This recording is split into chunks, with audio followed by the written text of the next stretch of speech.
So today I wanted to make a short video on comparing two Kubota tractors. I originally had this tractor. I've had this tractor for many years now. It's a B7800, early 2000s I think, model, 30 horse.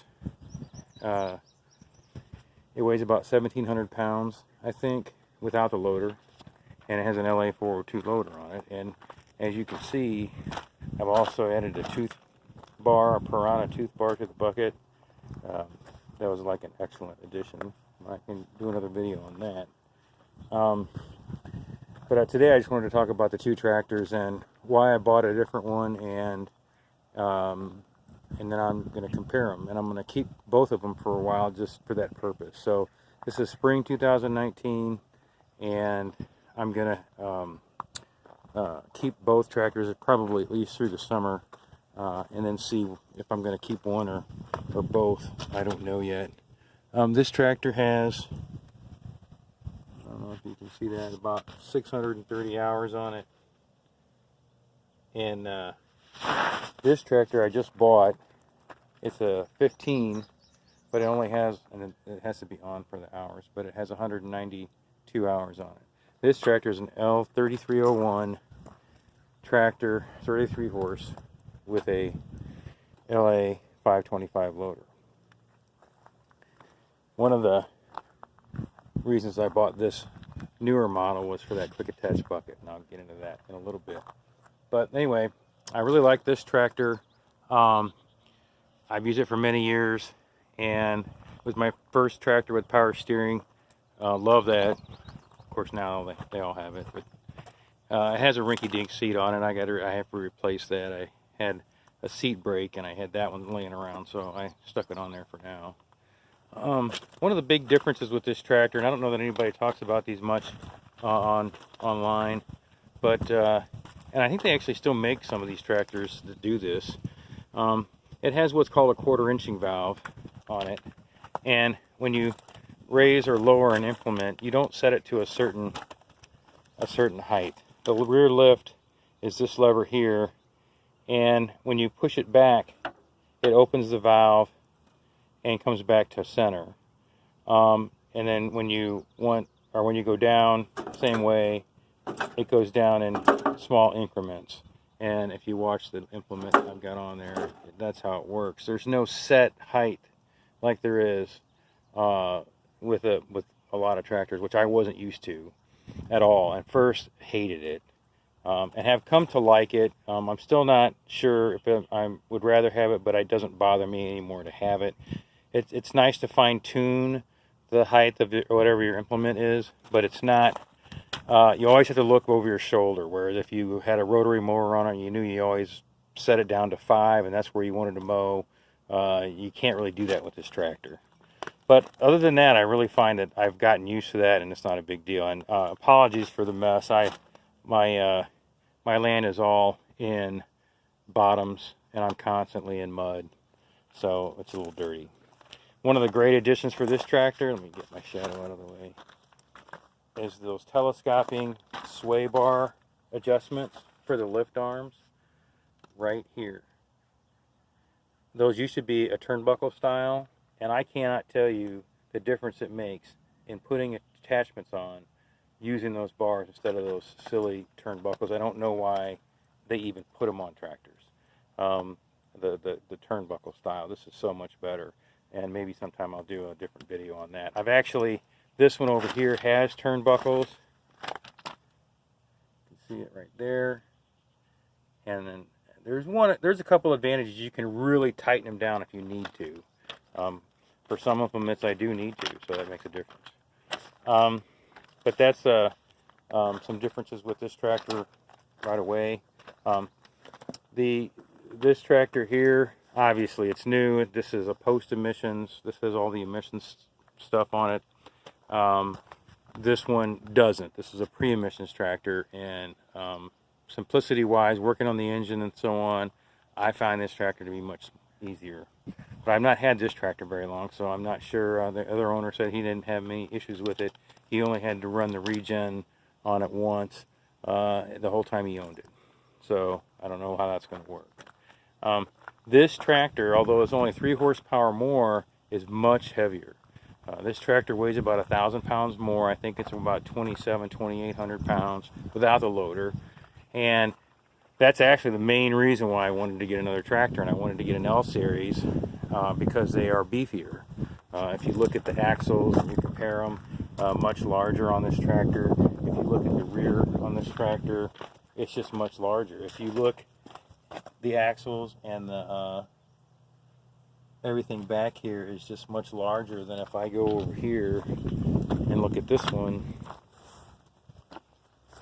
It's just a lot smaller, and it really for me it just translates to weight. Because the issue with this tractor is, for me, is it's too light.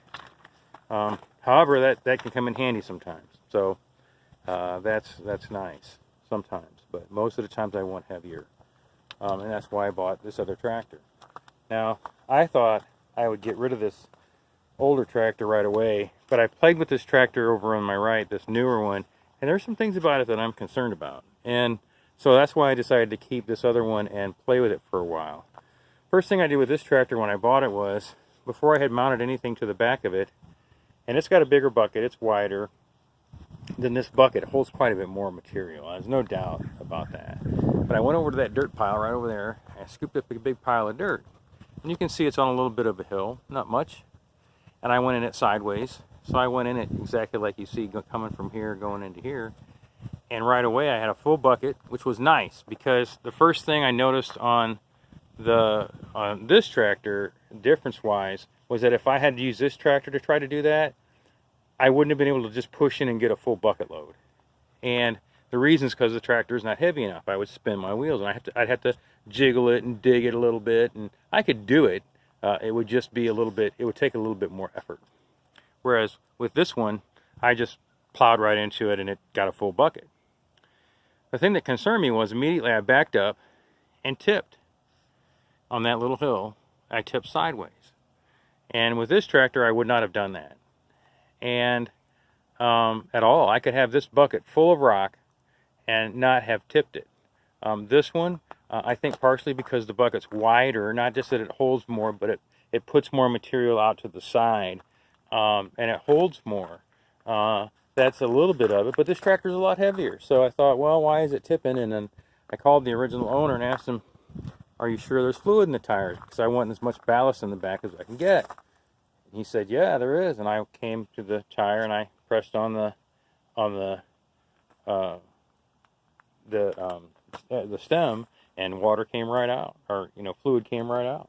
So I know it's full of water, and I banged on it, and I can tell that it's filled to about right here, which is about 3/4 full, which is pretty full. It could probably take some more, but that's not going to be my issue. So I thought, wow, that's really odd. And I've been noticing other things about this tractor that make me think that the big difference is the weight distribution. This tractor is a lot heavier in the front than this tractor is. In other words, compared to the rear, this tractor here the weight is more distributed to the front, whereas this tractor is more even, maybe even a little bit to the rear. Well, that presents a problem when you're loading without any ballast in the back. Now everybody's going to say, well, put ballast on the back, and I get that, but it's really nice to not have to do that with this tractor. And that's, to me, that's a difference. And I've noticed other things about the weight that is concerning to me, and one is the steering. When I was on this tractor and I had a bucket load, the steering was actually kind of tough to turn, and especially when I was sitting still. If I was sitting still with a bucket full of dirt, I probably almost couldn't turn the wheels, which really surprised me. This tractor, I could turn them all day long, bucket full or not. No issues at all. And I don't think it's the power steering, or at least as much as I don't think there's anything wrong with the tractor. I just think it's front heavy, and it gets so heavy with a bucket full that the whole front of the tractor is very weighted down. And I've also noticed things like pushing.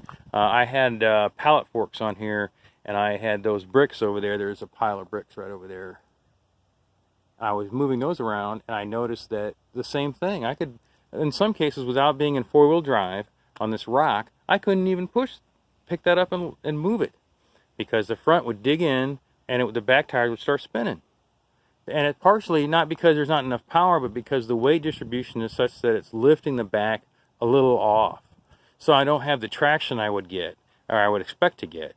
So then I put it in four-wheel drive and off I go. And it's not a big deal. So these are issues that I've run into right away that make me concerned.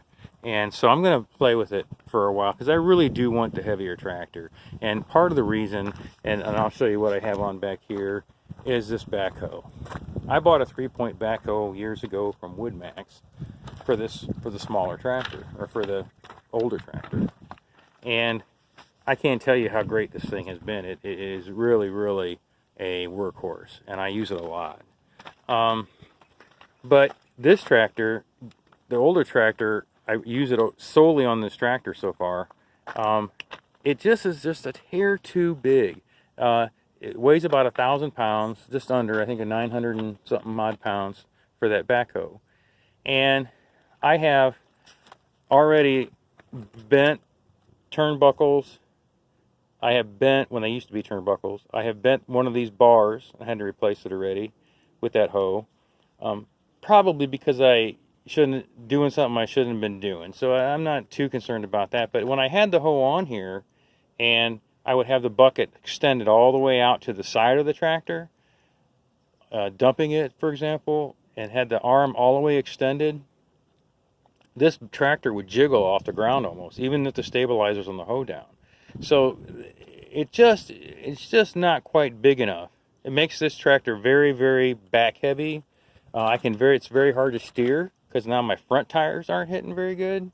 So you can't do a lot of loader work and stuff. You can, you just can't. You're just not nearly as efficient, and you can't do as good a job with the hoe on there if you're trying to do loader work where you're spreading and trying to get it, trying to use the bucket to do some grading.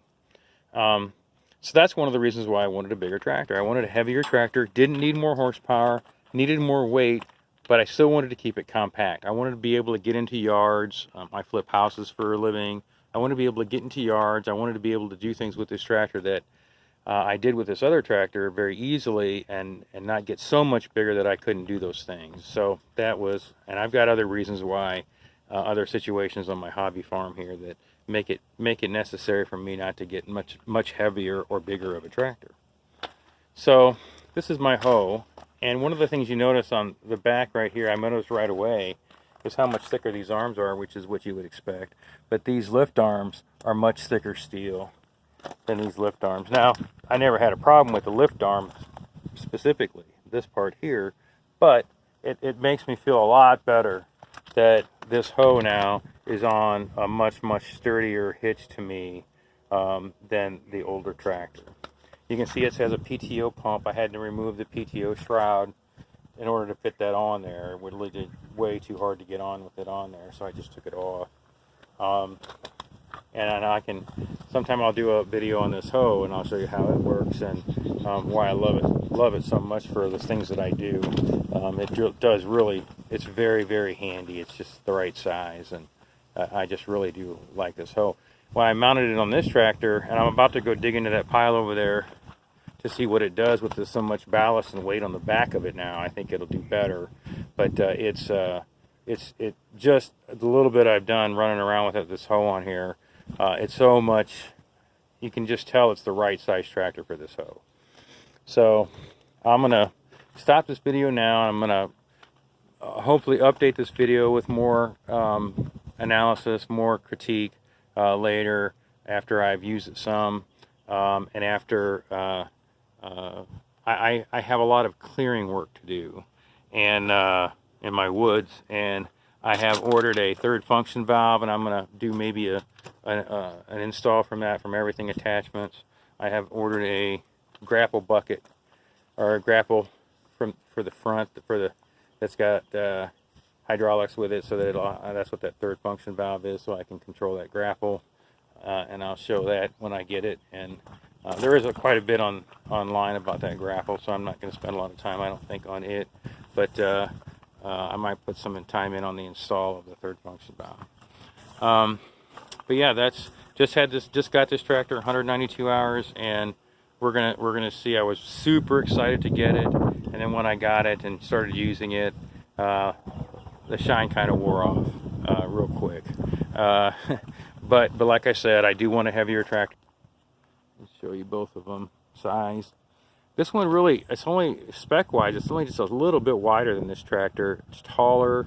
That might contribute to the little bit of the tippiness of it. And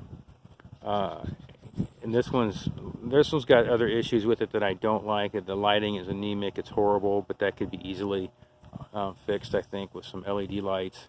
I bent the bucket on this one on the top, you can tell. But the bottom's still flat, so that bucket's fine. But I really do put some work in, and I'll show you some of the work I do with taking trees down. And what I use the hoe for right now is digging up root balls. So you can imagine how much stress I'm putting on everything. Oh, before I wrap this up, there was one more thing. One of the things about a 3-point backhoe, and I know I'll do a video on that maybe, is that everybody's concerned about, is you put a lot of stress on the top link where it hooks up right there. Now this one is a little thicker steel, which I like.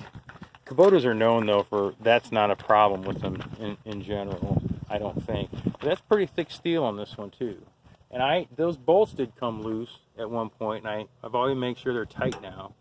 But other than that, I don't know that I'm really that worried about it. I mean, I put incredible stress, because I'm not just digging dirt with this, I dig roots. And so when you dig roots, I'm trying to break them, and I'm breaking roots as big as my arm, at least. Maybe even bigger sometimes with this. And so all that pressure is on these two outriggers and on that top link. So that's that was a concern. That's one of the reasons why I bought it. I've thought about getting a frame mount, but this hoe just is so much better in many respects that I just don't think I'm going to. Anyway, that's the video for now. And again, I'll update it as the summer goes, or until I decide to get rid of one, or maybe I'll end up keeping them both, but my wife doesn't see this video. Anyway, like I said, leave comments. If you have any questions, I'll be glad to answer anything if I can. And I'll talk to you guys later.